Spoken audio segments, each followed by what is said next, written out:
So my name is Pekka Manninen, and I'm the director of the LUMI's facility, or the facility that is hosting the LUMI Supercomputer. And in the following, I will give an walkthrough to the LUMI program, the system itself, and discuss a bit what kind of benefits we think this installation will bring for research and innovation in the whole Europe. So LUMI will be located here up in well, central Finland, but anyways, it's from the Central European perspective, pretty high up in the north, in a town called Kajaani, where we have our data center for the Finnish supercomputers and now also for LUMI.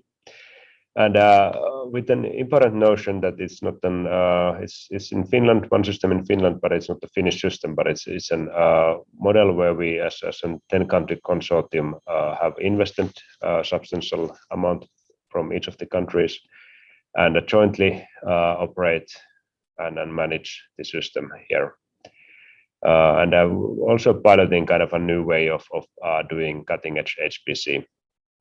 So it's a consortium with 10 countries with strong HPC centers, strong tradition in scientific computing, and therefore lots of competencies that we can combine and also bring to the good of our users.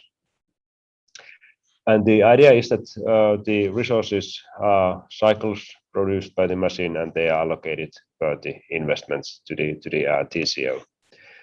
And the TCO is roughly so that the European Commission, via its EuroHPC joint undertaking instrument, is investing 1/2 of the total cost of ownership, i.e. the machine price and this operational expenses, and then the rest by the consortium countries in a different portions. And the EuroHPC JU is allocating their resources via European scale calls, something what we have used in PRAISE, so it's either by PRAISE or something very similar. And then the consortium countries' own resources are basically up to the consortium countries to decide how they want to position and profile the LUMI access in their national infrastructure. So it can be handled as an extension to the supercomputing infrastructures we have in each of these 10 countries. The system itself, I'm very proud and happy on the installation that we are now finally have stuff on the floor. It's been a long ride, and without, of course, with the complex projects we have had challenges, but now we are really getting there, and the system itself is going to be one of the fastest and most capable supercomputers in the world. So it towers up to the 550 petaflops in peak performance, and if you compare to the current top 500 list, it's in terms of peak performance faster than the fastest supercomputer, and more than 2 times faster than the second fastest computer. Of course, this system, the list will be now renewed in November, but just for giving some kind of a comparison to the list, and meaning that even on when LUMI enters on the June 22 list, it will be still among the top 5 systems in the world. And what this petaflops means in terms of computing power, one could think of it's something along 1.5 to 2 million powerful laptop computers. Of course, it won't do the job of so many laptops and vice versa, but just like giving a rough idea what does this figure means. But more importantly than the peak performance itself, it's the capabilities. And with LUMI, we have been really going for like a new paradigm change in high performance computing, where we in a very same platform are able to provision resources for traditional simulation science that I refer here now HPC, artificial intelligence and data analytics, and on the same platform being able to combine and mix them for the scientific discovery. And here's some look and feel how the facility in Kajaani and in the LUMI supercomputer itself look like.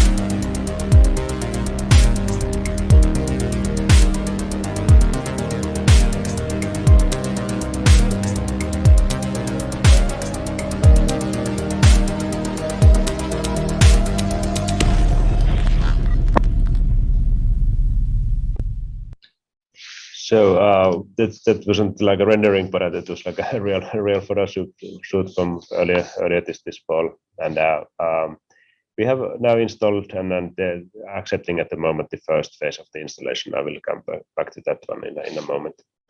But the system in final configuration we're going to be looking something like this. So it's like I said, it's one unified platform for many types of computing resources, with the most number crunching power coming from the GPU partition by the AMD MI200 GPUs. We call it LUMI-G. It's supplemented with a more traditional x86 capacity we call LUMI-C, 1500 nodes with 2 64-core processors each, and in total 200,000 CPU cores, for complementing and supplementing the GPU partition where needs be. In addition, there are computing resources for very large shared memory jobs for meshing and data analytics, pre and post processing, and so on, for this kind of interactive usage, as well as cloud computing capacity for running mostly microservices and this kind of workflow thinking for computing. The storage system is composed of 3 layers or tiers. So one is the flash-based system with an extreme I/O bandwidth and IOPS capability for I/O challenging workloads. More traditional luster-based parallel file system, and an object storage service for data management. So staging in, staging out data from outside the system. And everything of this is sitting nicely in the same computing environment, accessible, all partitions accessible from each other when needed. And of course, possible to combine different resources to do the very same job. And so this is what comes with the contract with Hewlett Packard Enterprise or HPE. But we do have an aspirations for complementing and supplementing the machine with emerging technologies. For instance, here the Q standing for quantum computing capabilities, but also like emerging technology platforms and other supplementary resources. And system goes at the moment like this. So they may differ from if you have seen a talk by me earlier, but so we got the data center you just saw. We got it ready in the beginning of this year. Also, the system procurement was completed last fall, and the system was announced, in fact, exactly one year ago. So 21st of October last year. And since then, it's been built and installed, and so that we have now something we call the first phase, which is everything besides the LUMI-G, the GPU partition, is now under acceptance, and everything going fine with the acceptance so far. So we are in a position of like signing the making the final payment of that in the at the end of the month, and the pilot users are finally.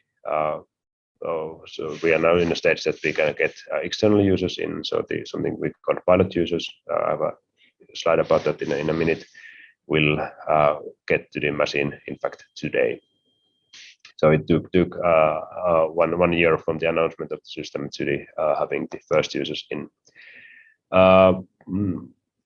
Could have been faster, but at the same time, so it was a very complex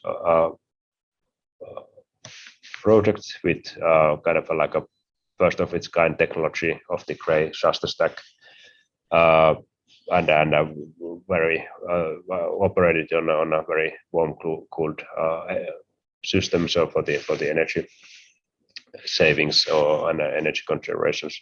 So there were things like a bumps on the road, but now are really there that the system is looks very nice, stable, and the scientists can start using the system today. So how it continues is that the GPU partition will come in a kind of like a 2 stages. So we call it phase 1.5. So somewhere in January, we're going to put part of the LUMI G cabinets and upgrade the CPU partition, make the network even more capable, and then reach the final configuration of the racks by next summer or so. And the why it was split into 2 was because we did hit the global shortage of microelectronics that you may have encountered when trying to buy, say, a graphics card to a computer or new car or something like this. But the story so far, so we continue this kind of like a extended beta phase. So the pilot users are doing their work for some time. We ramp up the number of projects on the system, increase the finally go from this early access platform from the small GPU partition into like a credibly sized GPU partition, and then add the rest of the cabinets a month or 2 later. One thing I said, okay, we would be fastest in terms of peak performance today, but with I think many of you have seen the US announcement of the Frontier X-scale system in the US. So LUMI won't be the fastest computer in the world when it's listed, but where we want to be the fastest, and the number 1 is the user experience. And so we've been working on intensively now along several swimming lanes for having this kind of enhancements and value add things on the system, while basically waiting for the installation. So we've been looking at high level interfaces for based on open on demand to have notebooks, RStudio, and so on on top of the LUMI's computing resources. The software budget is pretty sizable, so it enables a rich stack of both ISV and community software. We are exploring themes of data sets as a service, so not only software but also data sets would be readily available on the system in the same way as we have module-based software. And then a difficult and unsolved problem, but something that we strive for achieving, is to be able to be confident on handling sensitive, so something that contains personal data, or it's a private sector usage that has some like IP critical things, so that we could be confident on computing that on the platform. And another thing that really contributes to the user experience is the user support team. So this has been from the very beginning of the concept done like this, and I'm still very confident it was a good idea. It's a very good example of this jointly operated and a collaborative fashion or collaborative nature of the system. So meaning that the user support team is not run by CSC, but we located one person of the team on each of the LUMI countries. So, and these people work together as an unified team, but still with this kind of ultimate metrics organization, in a sense that these people are employees of their sites, so they are able to bring the local competence and know-how to the good of the user support team, and therefore there to the users. I think we will hear more about the user support team in this seminar, but just a quick notion that the idea is this to be the kind of like a first line, so that they will be the between the users and the machine, so they solve user support requests, provide training, maintain software portfolio, the user documentation, and so on. And out of scope are this kind of like long-term co-development projects like methodology support and long-term application projects. This is something that we're going to do via the EuroHPC competence centers in these countries, and this is something that I guess we're going to hear also the polish it up more during the conference. But where do we aim at? Well, it's a major investment from each of our countries, and the bar needs to be, the ambition needs to be very high, what we want to achieve for the good of the European Union and our countries and the society as a whole. And of course, our currency and our measurement for success is the scientific breakthroughs and the impact on scientific research, not its position on the 500 or any kind of like a performance figures, but just really the return of investment in terms of scientific discovery. And just in what we think of, we start on contributing first, but as a first notion, I want to highlight that LUMI was from the beginning designed this kind of Swiss Army knife with the wide spectrum of use cases of this decade in mind. Use cases, user communities. But this kind of like early adopters and something that we think will be finding the LUMI as a first. We are looking at especially at climate research. So for enabling more precise climate models and multi-scale modeling and then coupled models, and to provide answers to very complex questions related to the climate change. Therefore, we are very highly positioned on the Destination Earth program of the Commission, and to reflect that, we selected the climate code icon as one of the benchmark codes of LUMI. We do think that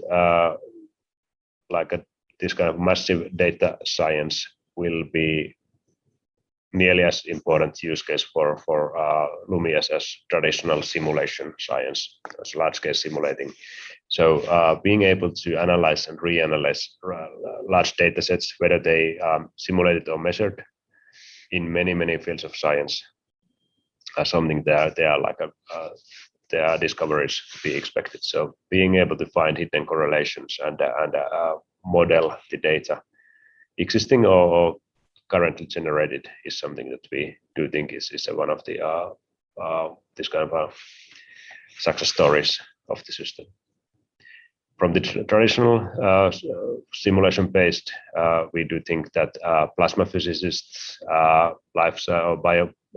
bioscientists, for instance, in terms of biophysics and then protein dynamics, will find this system useful. Mentioning that Chromax was another benchmark code of the application, but also in kind of like a more high throughput style computing, like in material science, quantum chemistry, and so on. And CP2K quantum chemistry code was one of the benchmark codes. Also, we are looking at like a new openings and kind of emerging use cases and user communities, especially in terms of humanities and social sciences. With the large-scale data analytics, enable understand then human behavior and human society for instance, by mining social media networks and other social networks and data sets. And the LUMI pilot usage went in this way that all the consortium countries were able to nominate 2 projects to the system, and then they are now given the system for 1 month to compute as much as they can and stress the machine as well as they can. From Poland, I think we are going to get a case study here on the seminar, but your projects were related to physics and then biology. And like I said, so we are today in a happy situation where this can finally start. Of course, we are few weeks late than that we initially thought, but well, the day has finally come, and we took some time for us to be confident enough that the system is like stable and secure enough that it's like a word of everybody's time and effort of starting it. And if you are interested on the more to learn more of these projects, there's descriptions for many of them from the LUMI Supercomputer net site. So for everybody else, so how do I get started with the system? The system is being allocated in terms of 3 non-interchangeable pools. So GPU hours, CPU hours, storage hours, and each of the projects allocated to the project to the system defines itself in terms of these 3 currencies. And there's no dedicated hardware in the system for any of the countries, any user communities, and so on. Basically, if you get an account to the system, you can run it as the whole system within the batch of policies. And the batch of policies, it's a tier 0 leadership computing system, so it basically allows 1/2 of the system to be harnessed for a single job. And if somebody needs even more bigger runs for something very heroic and grand challenge, we can arrange the access to the full system for like a single user. But also we do support the like a more throughput style workloads on the system. So the the ultimate scalability is not being required for the projects that are put to the system. And all the consortium countries reserve a share of the pool by the TCO, meaning that researchers that are affiliated to the Polish institutions can apply from the EuroHPC allocation or from Polish own allocation. And I trust that our colleagues will tell more about the details of this. And all the consortium countries are using the same taxonomy as the EuroHPC is using. So we welcome projects for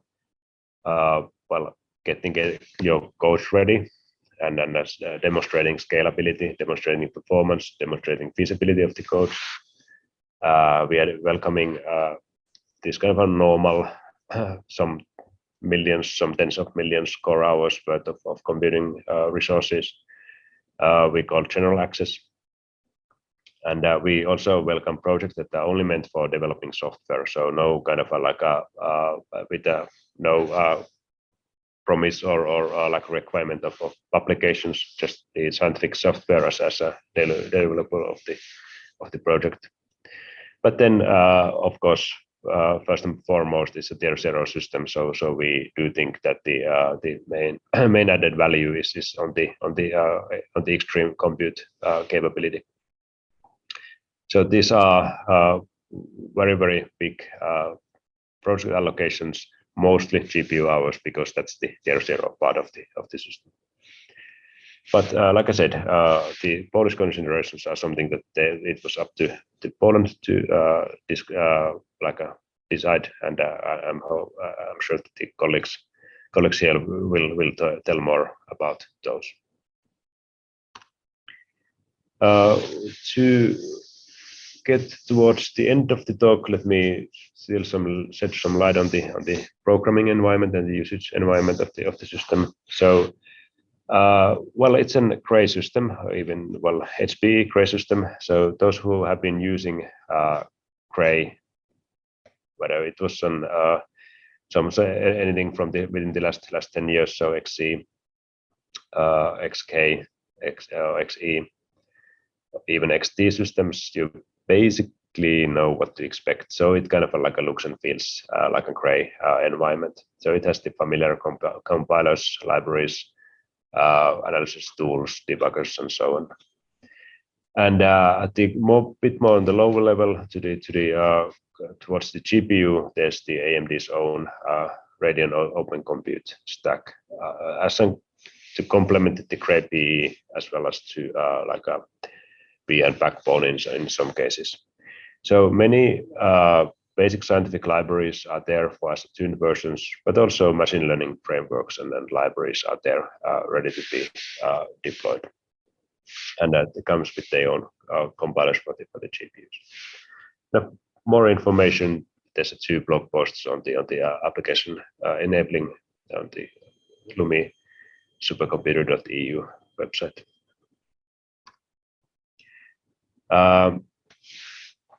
Then if you are in a situation that you are not using a third-party code but want to see how your own application would work on LUMI. So yeah, let's start from the notion that if you have a GPU code working on an NVIDIA platforms today, I think you will be pretty nicely there already. So you will need to convert the codes to AMD's re-implementation of HIP if it was a CUDA code, and probably it's a good idea to convert OpenACC codes to OpenMP5 offload if in case you have written it directives. And for the former, the HIPify tools are surprisingly good on doing automatizing the effort. So I just came from last week. We had a hackathon in Kajani, part of the Praise Autumn School, where all the teams participating to the hackathon were able to port their applications to LUMI in terms of 3 half-day batches. So I'm quite confident that this is well, it takes time and takes some optimization efforts from the functioning code to the performing code, but still something that is doable in a reasonable effort. And you can start doing it very soon. So when we with the pilot usage, we are confident on the system's stability. We can start letting this kind of like a development and benchmark access projects to the system, where people can start working on their GPU applications on this code porting or early access platform that has the current generation of the AMD's GPUs.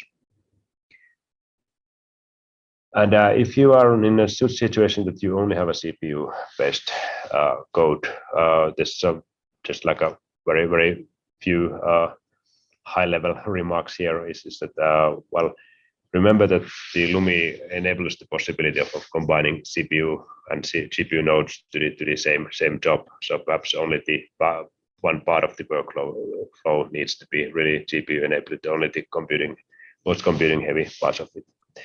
And that if you are in a situation where you need to make design decisions on the application, how to enable the application, I would consider at least take a close look on high-level frameworks and libraries instead of really starting writing everything by hand from the very deep down in the code. So there are these kind of generic ones, Coccos, Alpaca, and Addo ones, but also many that are specific to a given domain. So to just to name a few, the grid tools for weather, Rungo for plasma physics, and many similar examples in the world. So basically, this is what I had in mind for today. So with a few concluding remarks. So in Europe, we are entering a golden age of scientific computing, in a sense that there's an unprecedented amount of computational resources and capabilities available for basically everybody based on the EU area. So it's we have not only LUMI, but also the 2 other pre-scale systems, and the set of 5 beta scale systems are something that you can get resources and access to. And it's complemented by like a major investment in competence building and user support via the EuroCC or the EuroHPC competence centers. But our meaning, including Poland effort, this is of course, and then the most interesting effort is the LUMI supercomputer of 10 mostly Northern European countries. We call it Queen of the North because of the location, and it's going to be the fastest computer in Europe for many years. It's a resource designed for a broad range of user communities and workflows, where we really have paid attention and effort for enhancing the user experience. In order to be a leadership class system, it needs to be an accelerated system. So, and harnessing it will take some preparatory work, but let me stress that it's going to be a robust production system. So this should be very smooth experience, and that there's no experimental or esoteric features in the system per se. And to really harness this, we're going to need software effort for modernizing our HPC codes, even if we love legacy. But I'm sure that the effort spent on it will pay off now and in the future. So again, thank you for the invitation to the seminar, and if you want to follow our journey, there's a website to see the LUMI capabilities and the story so far, and then all kind of articles appearing, and also there's like a contact forms to the user support team that I encourage of using it. And if there's something that you want to discuss with me directly, so feel free to drop me a line. But with this, I think we have a time for a couple of questions. So thank you. Thank you very much, Pekka. We still have some time left, so we can take questions. If there are any, please put them down in the Q&A session, and we will answer them. And maybe in the meantime, Pekka, you could say more about some of the cooperations I've read you've signed recently with the Asian and Australian partners. Could you say more about what's their interest in LUMI, and why do they think that the system is interesting enough to establish a collaboration between them and LUMI? So we have indeed been, well, let's just put it this way, that CSC has been active in Europe for many years, have had nice collaborations, and also LUMI is kind of like a outcome of like a long-term collaboration among these LUMI countries, and now with the basically we are in the ballpark of the say US and Japanese systems, so it feels natural of like a using it as a platform and as a like catalyst for an international collaboration. So CSC just signed an MOU with POSI, the Australian center, that are running deploying a very similar system to LUMI. So it's kind of like a very feels very natural of like with just from the technology point of view to work together with them in code porting, and also to take the kind of a full advantage of the new system, the kind of a cloud native way of HPC, the object storage based data management and so on. And for the more general Asian collaboration, so there's an effort led where, for instance, Singapore has been very active. So I do think there's lots of competencies across the globe that are very useful. Just like at this we can learn by working together and collaborating. And basically, collaboration is in the kind of like a deep in the heart of LUMI. So it is just like a natural continuum that we are very open for idea exchange and knowledge exchange with basically everybody that we feel somebody we want to work with.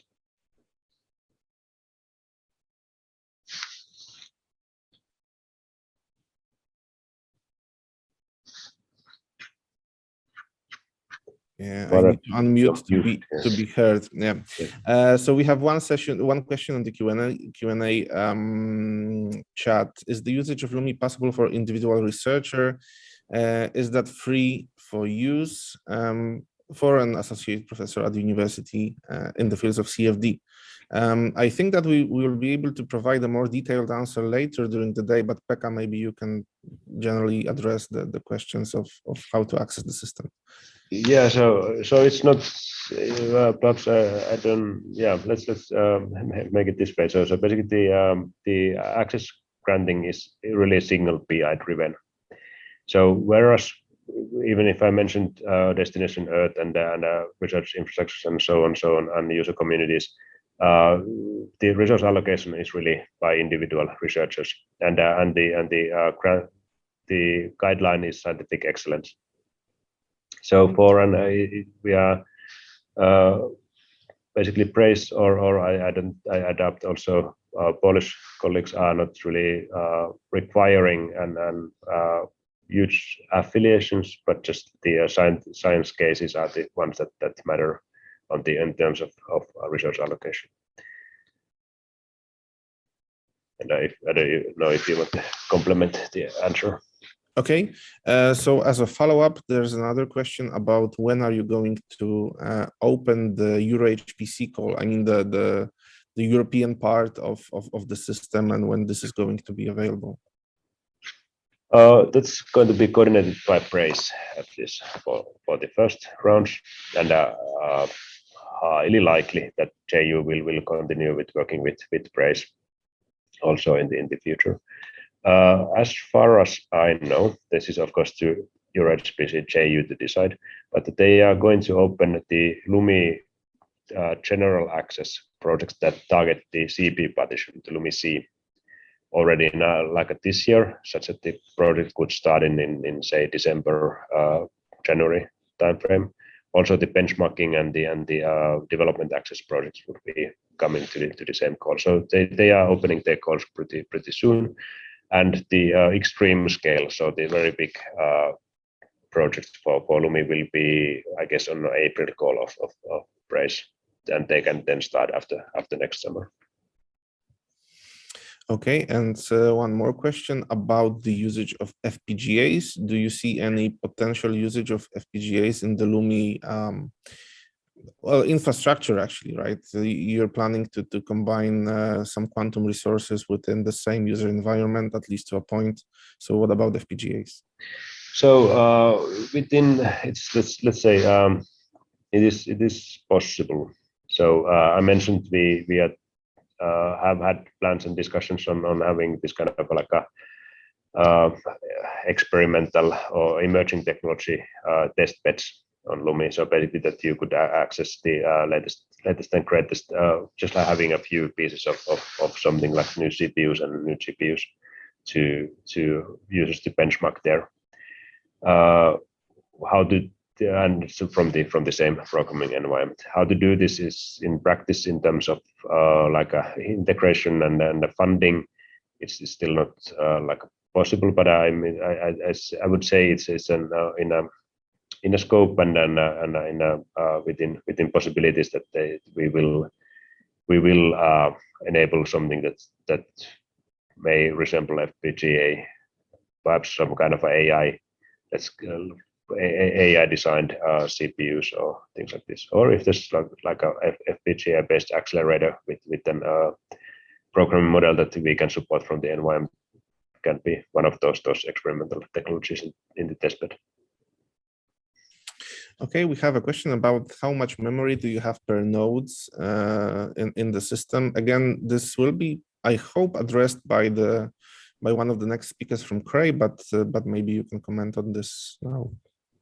Yeah, so the LUMI G nodes will have 512 gigabytes of host memory, and the CPU nodes will come in 3 flavors. So M, which is the 120, most of them is with 256 gigabytes.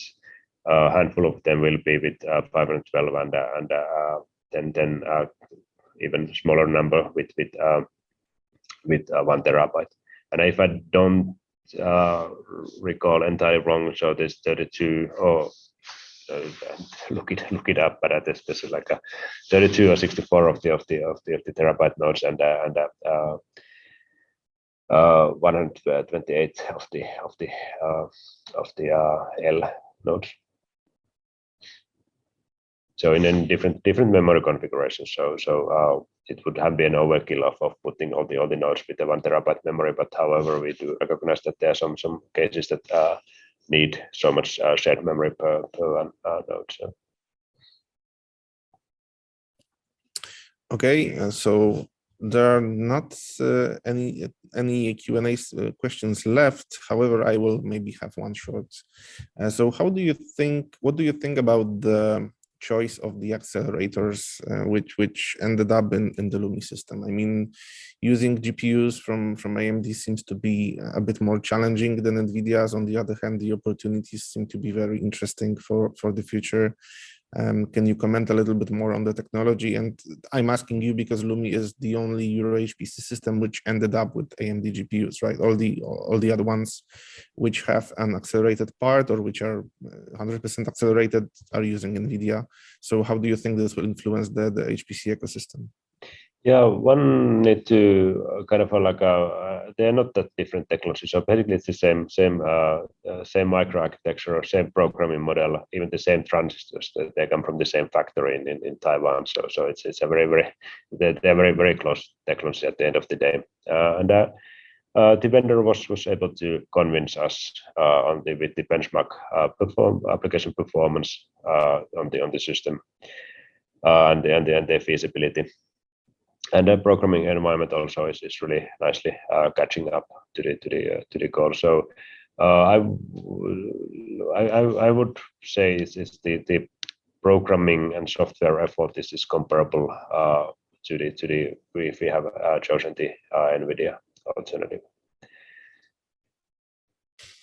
Okay, thank you very much. Thank you very much for the presentations and for the answer. I wish you luck in the acceptance, and I hope to see the system up and running in all the partitions as soon as possible. And I hope that we will be able to have some follow-up meetings with the summary of successes on the scientific field which were possible thanks to the LUMI system. It's a very impressive project, and yeah, thank you for leading it. Thank you, and looking forward to have you as users.